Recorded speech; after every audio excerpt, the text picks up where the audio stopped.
फिलहाल आप मेरा TDS सर्टिफिकेट देख पा रहे हैं और ये सर्टिफिकेट मैंने कॉइनस्विच ऐप के माध्यम से डाउनलोड किया है और इस सर्टिफिकेट में मुझे बताया गया है कि कितना मेरा TDS यहाँ पर डिडक्ट किया गया है टोटल अमाउंट पर, यानी कि जिस भी कॉइन को मैंने सेल किया था कॉइनस्विच ऐप के माध्यम से और उसका टोटल जितना भी वैल्यू बन रहा था उस पर कितना TDS बनता था, वो TDS कितना डिडक्ट किया है और कितना इनकम टैक्स डिपार्टमेंट को जमा किया गया है, वो डिटेल्स यहाँ पर देखने के लिए मिल जाती है। और आप भी ऐसा ही जो TDS सर्टिफिकेट है वो आसानी से डाउनलोड कर सकते हैं और अपने CA को प्रोवाइड करवा सकते हैं, ताकि जब भी आपका CA आपका ITR फाइल रिटर्न करे तब आपका TDS सर्टिफिकेट जो आप प्रोवाइड करवाते हैं वो 26AS में जो उनको रिपोर्ट देखने के लिए मिलती है कॉइनस्विच की, जो कि TDS की होती है, बेसिक सी बात है, उसको वो क्रॉस वेरीफाई कर सकते हैं कि सब कुछ ठीक है या नहीं। सो अब समझते हैं कि कैसे आप सर्टिफिकेट को डाउनलोड कर सकते हैं। सो सबसे पहला स्टेप है आपको अपने मोबाइल फोन में कॉइनस्विच एक्सचेंज के मोबाइल ऐप को इंस्टॉल कर लेना है, अपने अकाउंट को लॉगिन कर लेना है, लेकिन मेक श्योर करना है कि आपका जो एप्लीकेशन है वो लेटेस्ट वर्जन पे अपडेट हो। जैसे कि आप देख पाएंगे मेरा एप्लीकेशन लेटेस्ट वर्जन पे है। उसके बाद में कुछ इस प्रकार का फर्स्ट लुक आपको दिखाई देगा। आपको ऊपर एक यूजर का लोगो दिखाई देगा, जस्ट आप इसके ऊपर क्लिक करेंगे। उसके बाद में आपको काफी सारे ऑप्शंस देखने के लिए यहाँ पर मिल जाते हैं। थोड़ा सा नीचे की तरफ स्क्रॉल करके आएंगे, यहाँ पर आपको रिपोर्ट्स का ऑप्शन मिलेगा, जस्ट आप इसके ऊपर क्लिक करेंगे। उसके बाद में आप यहीं से अकाउंट स्टेटमेंट डाउनलोड कर सकते हैं, TDS सर्टिफिकेट डाउनलोड कर सकते हैं और कितना आपको प्रॉफिट एंड लॉस हुआ है जिस पर आपको टैक्स देना है वो भी आप डाउनलोड कर सकते हैं। जैसे हमारी कंडीशन में हमें TDS सर्टिफिकेट डाउनलोड करना है, सो जस्ट हम इसके ऊपर क्लिक करेंगे। उसके बाद में आप कौन से फाइनेंशियल ईयर का जो TDS सर्टिफिकेट है वो डाउनलोड करना चाहते हैं, या फिर कौन से फाइनेंशियल ईयर में आप अपना ITR फाइल रिटर्न कर रहे हैं और आपको 26AS फॉर्म में जो भी TDS दिख रहा है कॉइनस्विच ऐप की तरफ से जो प्रोवाइड करवाया गया है इनकम टैक्स डिपार्टमेंट को डेटा, उसके अनुसार अगर आप वेरीफाई करना चाहते हैं तो उसी के अनुसार फिर आपको यहाँ पर जो फाइनेंशियल ईयर है वो सेलेक्ट करनी है। सो फॉर एग्जांपल मैं 23-24 जो फाइनेंशियल ईयर है उसका ITR फाइल रिटर्न करूंगा, क्योंकि अभी जस्ट एंड हुआ है फाइनेंशियल ईयर, क्योंकि मैं 11 मई 2024 को वीडियो रिकॉर्ड कर रहा हूँ। सो 23-24 फाइनेंशियल ईयर का मुझे जो TDS सर्टिफिकेट है वो चाहिए। उसके बाद में आपको सेलेक्ट क्वार्टर का ऑप्शन मिलेगा, जस्ट आप इसके ऊपर आएंगे। अब एक पूरा जो फाइनेंशियल ईयर होता है ना उसमें 4 क्वार्टर होते हैं और एक जो क्वार्टर होता है ना उसमें 3 महीने होते हैं। तो 4 क्वार्टर में करके पूरा एक फाइनेंशियल ईयर एंड हो जाता है, लेकिन पता नहीं फिलहाल यहाँ पर मुझे क्यों 3 क्वार्टर ही देखने के लिए मिल रहे हैं। तो हो सकता है कोई ग्लिच हो, या फिर मैंने हो सकता है कि जो 4th क्वार्टर है उसमें ट्रेड नहीं किया था फॉर एग्जांपल, तो वो देखने के लिए नहीं मिल रहा है, ये भी हो सकता है। सो आपने जिस भी क्वार्टर में ट्रेड किया था, यानी कि जिस भी मंथ में आपने ट्रेड किया था और आप उसका TDS सर्टिफिकेट डाउनलोड करना चाहते हैं, सो वो आप यहाँ सेलेक्ट करेंगे। उसके बाद में डाउनलोड रिपोर्ट पर आप क्लिक करेंगे। अगर आपने उस समय के बीच में ट्रेड किया होगा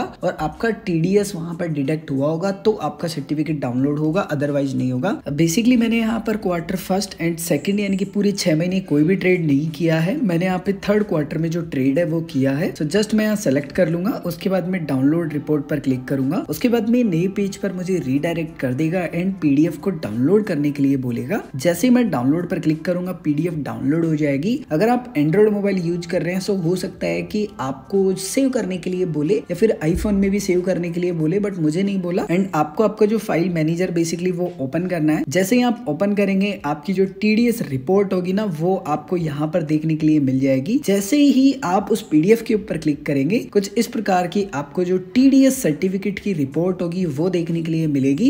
एंड यहाँ पर आपको कंप्लीट इंफॉर्मेशन देखने के लिए मिल जाती है कि कितना आपने ट्रेड किया था, कितने पे कितना आपका TDS कटा है और कब जमा किया गया है। और इसी PDF को आप अपने CA को प्रोवाइड करवा सकते हैं ताकि वो वेरीफाई कर लेंगे 26AS से कि आपका जो TDS है वो बराबर है या नहीं। अब आपकी कंडीशन में हो सकता है कि 22-23 फाइनेंशियल ईयर में किसी भी क्वार्टर में आपने ट्रेड किया था, लेकिन आपका जो TDS सर्टिफिकेट है वो डाउनलोड हो ही नहीं रहा। आपको दिखाता है कि जो TDS रिपोर्ट है वो अवेलेबल ही नहीं है इस समय के बीच की, और आप कह रहे हैं कि मैंने ट्रेड किया है। सो उस कंडीशन में आपको वेट करना है एटलीस्ट मई 2024 तक, और अगर जून में भी नहीं हो रहा है तो एक बार आपको जो कस्टमर सपोर्ट है उनसे बात कर लेनी है। अगर आपका अभी भी कोई भी कंफ्यूजन है या कुछ भी पूछना है तो कमेंट करके पूछ सकते हैं।